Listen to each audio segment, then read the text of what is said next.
In a world where hearts can break, we shine a light for Jesus' sake, with open arms and love so true. In Christ's name, we care for you. From the lost and weary to the broken soul, we'll offer comfort, making them whole. With acts of kindness and prayers we bear, we show God's love, showing we care.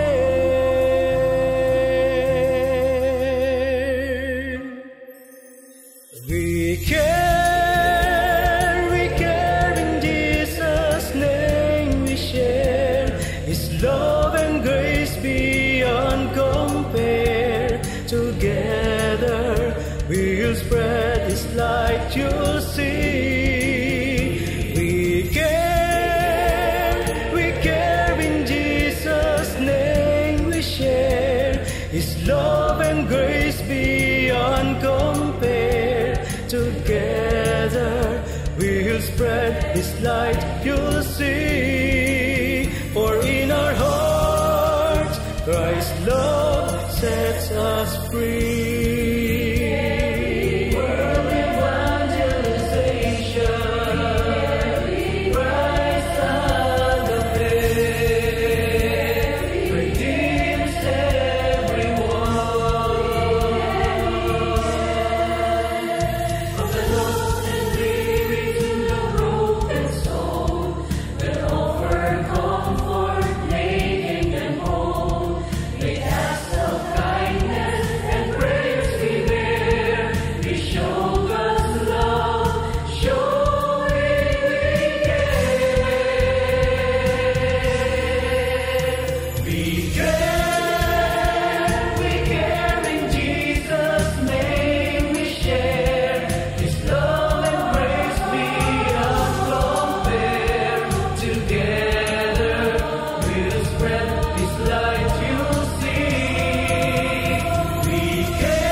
Magandang gabi po sa inyo.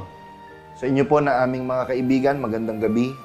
At kung patuloy man po nating nararamdaman at nararanasan na sa buhay natin ay parang may kulang at nais natin na ito po ay mapunan o masolusyonan, tandaan niyo po, laging nakahanda ang Diyos upang tayo ay tulungan. At sana po, kami na inyong mga lingkod dito po sa programang ito ay makatulong sa inyo at gamitin ng Diyos na kasangkapan.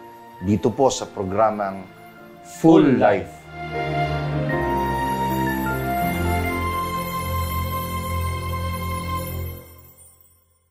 Good evening po sa mga sumusubaybay at umaasang mga karagdagang susubaybay pa sa programang Full Life. Kumusta po ang lahat ng galing sa kanilang work? Gusto po. Dalangin po namin ang payapa ninyong pag-uwi sa inyong mga pamilya, sa inyong mga tahanan, at makasama ninyong makapaglaan ng kaunting oras sa panonood at pakikinig sa mahalagang programang ito. Nabanggit ko po ang tungkol sa inyong work. Sino sa atin ang naka-experience na para bang siya ay bored na sa kanyang work? Bored maging sa kanyang workplace o pinagtatrabahuan. Pero huwag naman po sana ay bored na din sa kanyang co-worker o katrabaho. Alam ko po nakaka-relate kayo sa mga naitanong na ito. At may kinalaman po dito ang ating topic kung bakit nararanasan natin yan. Ito po ay dahil sa isang realidad na siyang sinasabi ng ating pong paksa, familiarity breeds contempt. Kapatid na Ryan, ano po bang ibig sabihin? Napakahalaga po nito, lalo na yung mga naitanong nyo sa ating mga kaibigan. Walang sino mang makakatanggi, no? Na talagang na-experience nating maboard. At lalo na yung binanggit nyong ito ay isang realidad. Kaibigan, medyo mabigat yung term. Ang pagiging pamilyar na, nagiging cause or dahilan para po malapastangan natin. Yung pong pwedeng ating katrabaho or relatives o kung sino man pumahal natin sa buhay. Mabigat, pero sabi nga, sa isang definition, the more you are exposed to someone or something, the more bored you become. And the less respect or appreciation you may have for that person or thing. Nabanggit po kanina, mga kaibigan, ito'y isang reality na alam ko po, hindi natin gustong maranasan. At hindi rin natin gustong iparanas sa kanino man o saan man. Kaya lang po, kailangan nating makapag-ingat dahil maaaring ang familiarity breeds contempt ay maiparanas or maipadama natin mismo sa ating pong Panginoon. Kaya po, itong sitwasyong ito ang lulunasan ng napakahalagang araling ito. Samahan niyo po kami sa babasahin ko pong mga verse para makarelate tayo sa mga pangyayaring nagawa ito noon ng ibang tao na maipadama sa Panginoon at dalangin natin lahat na wag nating magawa ito sa Panginoon. Pakinggan po ninyo mga kaibigan at babasahin ko. At umalis siya doon at napasa kanyang sariling lupain at nagsisunod sa kanya ang kanyang mga alagad. At nang dumating ang Sabat ay nagpasimulang magturo siya sa sinagoga. At marami sa nangakakarinig sa kanya ay nangagtaka na nangagsasabi, saan nagkaroon ng taong ito ng mga bagay na ito? At anong karunungang ito na sa kanya ibinigay? At anong kahulugan ng gayong mga makapangyarihang gawa na ginagawa ng kanyang mga kamay? Mga kaibigan, tuloy po natin. Hindi baga ito ang anluwagi, ang anak ni Maria? Pansinin niyo po yung transition. Una, tila puro paghanga, ikinahahanga nila yung mga naririnig ng Panginoon habang nagsasalita sa sinagoga. Then, suddenly, nagbago po. Ang sabi, hindi baga ito ang anak ng anluwagi, ang anak ni Maria, kapatid ni Santiago at ni Jose at ni Judas at ni Simon? At hindi baga nangaririto sa atin ng kanyang mga kapatid na babae at siya'y kinatitisuran nila? At sinabi sa kanila ni Jesus, walang propetang di may kapurihan liban sa kanyang sariling lupain at sa gitna ng kanyang sariling mga kamag-anak at sa kanyang sariling bahay. At hindi siya nakagawa doon ng anumang makapangyarihang gawa liban sa ipinatong niya ang kanyang mga kamay sa ilang mga may sakit at pinagaling sila. Narito po, pakinggan natin si Brother Amadeo sa aral na matututunan po natin sa pangyayaring ito na mismong Panginoon ang nakaranas ng familiarity breeds contempt. Meron pong 4 na bagay, mga kaibigan, sa mga nabasang talata ng kapatid na Ryan. Una, ang mga karunungan na napakinggan nila sa Panginoon ay totoong kanilang hinahangaan. Pangalawa, ang mga karunungan na kanilang napakinggan, hindi po nila pinahalagaan. Sa halip, ang nakita po nila ay ang nakaraan ng ating Panginoon, na siya po ay anluwagi. Kaya pumasok po ang topic na atin pong tinatalakay ngayon na familiarity breeds contempt. So yun po yung eksaktong nangyari, di ba? Opo. Habang pinapakinggan ng Panginoon, humahanga, pero at the back of their mind, ang nasa isip po talaga nila, teka muna, parang hindi bagay na sa kanya ko marinig ito. Di ba? Kumbaga po, nangyari exactly yung sinasabi po natin sa topic na ito, na familiarity breeds contempt. At ang pinaka nakakalungkot dito, Brother Amadeo, yung pong nangyari pagkatapos nun, ano po ba yun?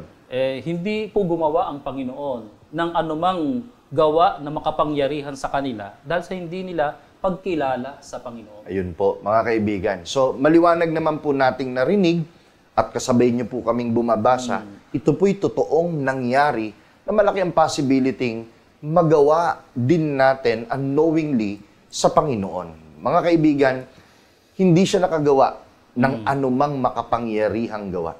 Ito ang dahilan po kung bakit maging sa ating katrabaho, di po ba? Hindi po tayo makagawa ng mabuti kasi nagiging familiar na tayo sa kanila. Opo. Di ba? Sabi mo nga kanina, wag naman sana. Gusto na nating palitan kahit katrabaho. Ito ang dahilan kung bakit maging ang ating pinagtatrabahuhan ay atin na rin pong pinagsasawaan. Kasi hindi lang po sa tao, kundi maging sa lugar. No? Pagka exposed na tayo doon, lagi na lang nakikita natin yun, day in, day out, naboboring tayo. Di ba? Hindi na natin naipapakita yung appreciation at kung sa tao naman, hindi na po natin nare-respect. At ito rin ang dahilan kung bakit maging sa atin mismong pamilya o sino man ating relatives, hindi na natin na ipapadama ang appreciation at mas nakakalungkot, hindi na rin natin nare-respeto dahil sa realidad na bagay na ito. Mga kaibigan, Brother Amadeo, di ho ba? Opo, sapagkat katotohanan nadadama din natin kung nagagawa ba natin ang ganitong uri ng damdamin sa ating kapwa. Hindi lang yung ikaw ang makadama, kundi baka ikaw mismo ay makapagpadama ng ganitong bagay. Mga kaibigan, tandaan nyo po, kahit po sa mga may ministry po dyan, gaya po namin, kung tayo po ay naglilingkod, hindi tayo ligtas sa realidad na ito. Opo. Baka mamaya, naboboard na tayo sa ating pong workplace, naboboard tayo sa ating kasama, wag nawang mangyari. Dahil gaya po ng nabasa po natin, ang Panginoon na makapangyarihan sa lahat, yung kapangyarihang yun ay gaya ng napigilan dahil sa naging attitude ng mga tao noon o pakikitungo sa Kanya. Mga kaibigan, ayaw natin itong maranasan, ayaw din natin itong iparanas, kaya kailangan po itong masolusyonan. Mapapakinggan po natin ang ipaglilingkod ni Brother Amadeo kung papaano po itinuro ng Panginoon na tayo ay makaiwas sa realidad na ito. Brother Amadeo. Basahin po natin sa mga kasunod na bersikulo ng talatang pinagkunan natin. At sila'y nangagsialis at nagsipangaral na mangagsisi ang mga tao. Dito po sa talatang ating pong tinunghayan ay inutusan ng Panginoon ang kanyang mga alagad upang sila ay magsipangaral. Ang intensyon ay maliwanag para magsisi ang mga tao. Kaya ang intensyon, ang layunin ng Panginoon, pakinggan at tanggapin ng tao ang pangangaral at hindi ang katayuan ng nagsasalita. Una, yung experience ng Panginoon sa sarili niyang lugar, naranasan niyang ma-disrespect, at the same time, hindi siya ma-appreciate. Although, nag-try pa rin siya kasi may mga pinagaling pa rin siya na pinatungan ng kanyang kamay, di ba? Pero, hindi mapipigilan ng Panginoon, mga kaibigan, sa goal niya na matulungan ng tao. Kaya po, after ng mga ilang sandali, sinend niya yung mga alagad. At yun nga po ang binilin, mga kaibigan, ipangaral o sila po ay nagsipangaral. At nagbunga po yun. Nagbunga po. Dahil nagsisi yung pong mga tao. Ibig lamang sabihin, Brother Amadeo, ang ibig lamang po sabihin ay para ang tao po ay ibalik sa kanyang pagpapahalaga. Makita niya na mahalagang bagay para sa kanya na makilala niya kung sino ang nagsasalita sa kanya. Kumbaga po, pakinggan at tanggapin ang pangangaral. Di ba? Kasi yun yung naging solusyon ng Panginoon eh. Kahit siya mismo ang naka-experience, Pero hindi siya tumigil sa pwede niyang gawin, kaya isinugo niya yung mga alagad. Kaya dapat pakinggan at tanggapin ang pangangaral. At hindi po tumingin sa katayuan ng nagsasalita. Hindi lang po dahil sa pangyayari noon, kaya dapat tayong matuto, kundi makaka-relate din po tayo. Gaya ng tinanong niyo po kanina, Brother Amadeo. Di ba? Ano po ba yung tatlong tinanong niyo? Naboboard ba tayo? Sa ating pong workplace.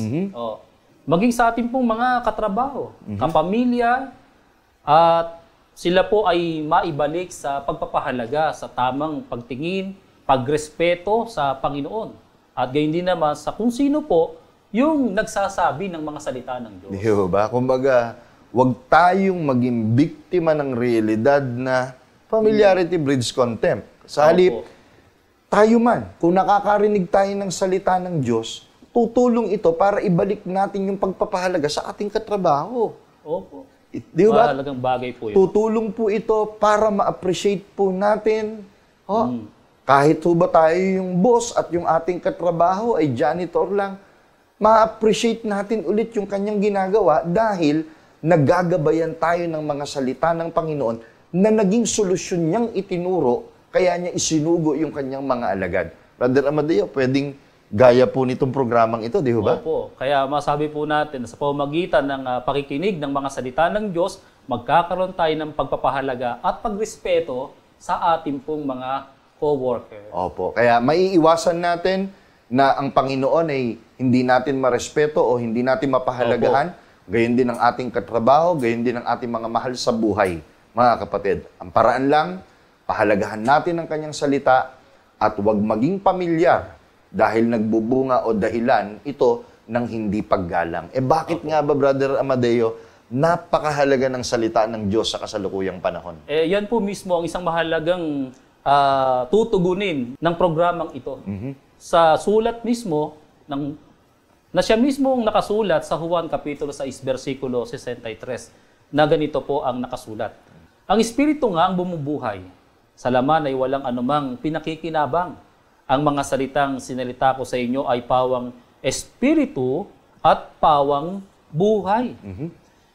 Gaya po ng talata na ating pong binasa, ang Panginoon mismo maliwanag sa Kanya na yung salita na Kanyang binibitawan ay pawang espiritu at pawang buhay. Ang ibig pong sabihin, ang Kanyang mga salita ay espiritong nagbibigay buhay. Kumbaga, sabi nyo nga kanina, pagka kasi naboboard, minsan nagiging alternative nating salita o expression. Opo. Diba naman tong kasama ko sa work, walang kabuhay-buhay. So, boring. Pero dahil sa solusyon ng Panginoon, ang salita niya mismo ay espiritong nagbibigay buhay. Mga kaibigan, malaki ang maitutulong po nito sa atin. Pwede ba tayo mag-share ng example? Baka meron po kayong personal experience, Brother Amadeo. Ang may share po natin dyan, yung pong nakasulat po sa Hebreo Kapitulo 13, versikulo 6, na ang nakasulat po doon, ano pat ating masasabi ng buong tapang, ang Panginoon ang aking katulong, hindi ako matatakot.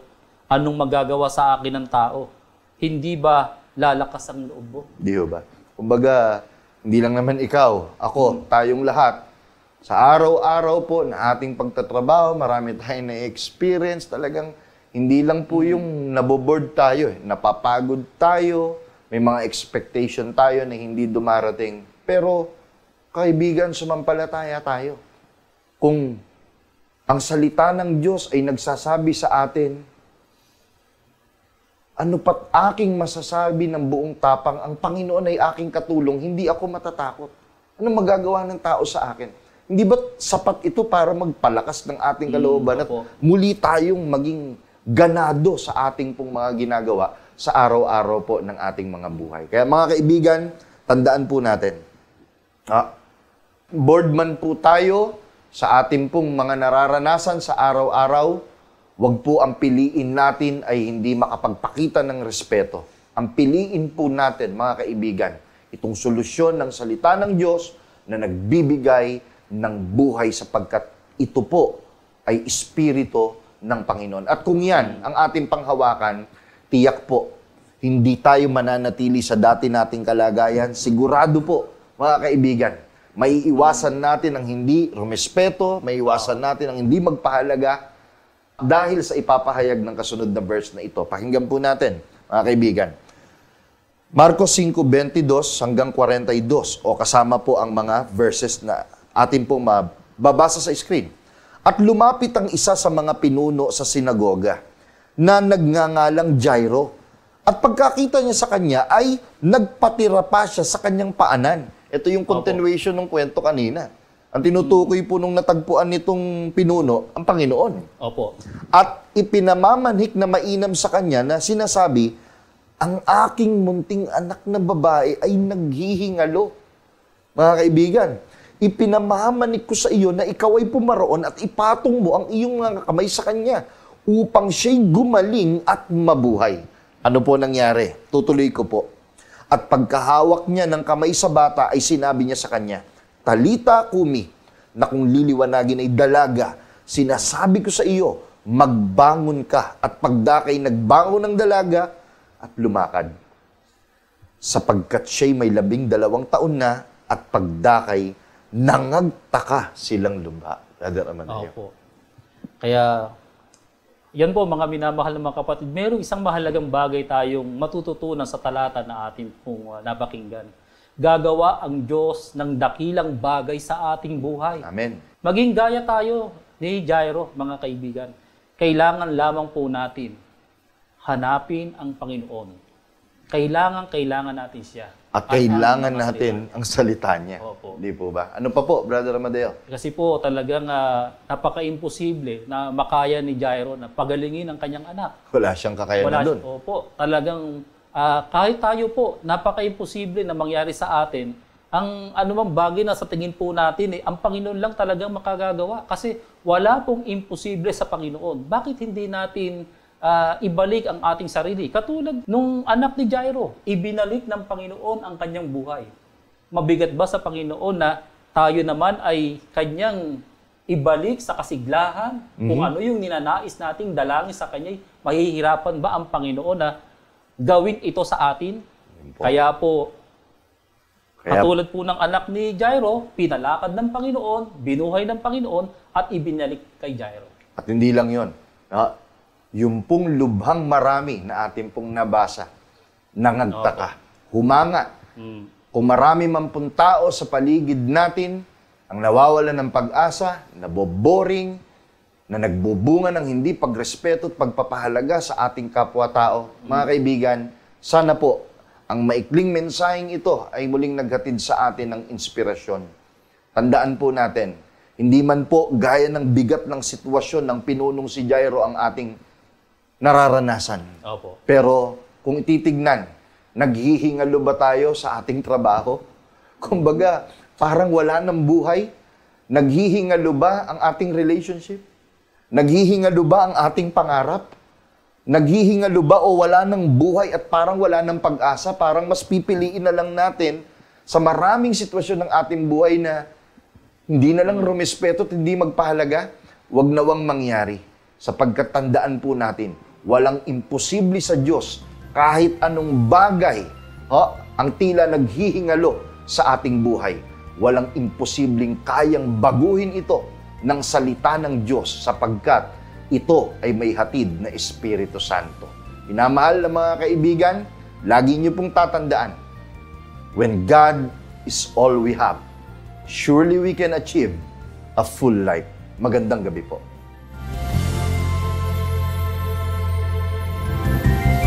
Maraming salamat po sa inyong pagtangkilik sa palatuntunang ito ng kabanal-banalang Iglesia ng Diyos kay Kristo Jesus. Kung nais po ninyong mapanood ang iba pa naming programa at upang lubos po ninyong makilala ang kabanal-banalang Iglesia ng Diyos kay Kristo Jesus, mag-subscribe sa ating YouTube channel na The Most Holy Church. Bisitahin ang aming Facebook page na MHC Media. At bisitahin ang ating official website na www.mostholychurch.com. Maraming salamat po.